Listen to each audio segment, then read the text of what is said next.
সরকারি অফিসের ছাদে কৃষি বিপ্লব শুনতে অবাক লাগলেও এ ছাদে চাষ হচ্ছে করলা, শসা সহ বিভিন্ন রঙিন সবজি। আমাদের এই ছাদটিকে আমরা কৃষিকাজে কৃষির ছাদ বাগান হিসেবে পরিণত করেছি এবং এখানে যে ফসলগুলো করেছি সেখানে আমরা পরিপূর্ণভাবে জৈবিকভাবে করার চেষ্টা করেছি। একটি সরকারি অফিসের ছাদ কখনো হয়তো পরিত্যক্ত হয়ে পড়ে থাকে, আবার কখনো ধুলোবালি জমে থাকে, কিন্তু সেই ছাদ হয়ে উঠেছে সবুজে ঘেরা একখণ্ড কৃষি জমি। কীটনাশক আমরা ইউজ করব না, আমরা জৈবিক পদ্ধতিতে এই ফসল চাষ করব এবং স্যারের সেই নির্দেশনায় আমরা জৈবিক পদ্ধতিতে এখানে চাষ করেছি।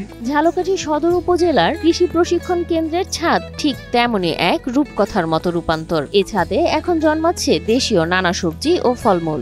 আমরা ইতিমধ্যে আমাদের এই সবজি গাছ থেকে আমরা সবজি পেয়েছি, আমরা আপনারা দেখলেন যে আমরা কর্তন করেছি। সদর উপজেলা কৃষি কর্মকর্তা আলী আহমেদ এই স্বপ্নের বাগানের পেছনের মূল কারিগর। নিজ উদ্যোগে পুরনো ছাদটিকে রূপ দিয়েছেন সবুজে সবুজে।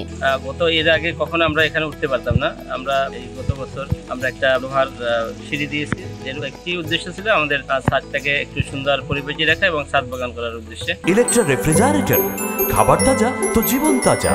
ইলেকট্রা, ফ্রিজের রাজা। আলী আহমেদ শুধু নিজে করেই থেমে যাননি, স্বপ্ন দেখাচ্ছেন অন্যদেরও। এমন উদ্যোগে অনুপ্রাণিত হয়ে ইতোমধ্যেই অনেকেই এগিয়ে আসছেন। আমাদের এই দেখা দেখি আমাদের কৃষক বন্ধুরাও যাতে এই বাগানে নিরাপদ সবজি উৎপাদন করে, যাদের ছাদ আছে তারা যেন ছাদ ফেলে রাখে, জৈবিকভাবে ফসল উৎপাদন করে খাদ্য নিরাপত্তা নিশ্চিত করার ক্ষেত্রে তারা যেন ভূমিকা রাখতে পারে। এ ছাদ বাগান শুধু শহরের সৌন্দর্যই বাড়ায়নি, শিক্ষণীয় এক দৃষ্টান্ত তৈরি করেছে গোটা অঞ্চলের জন্য।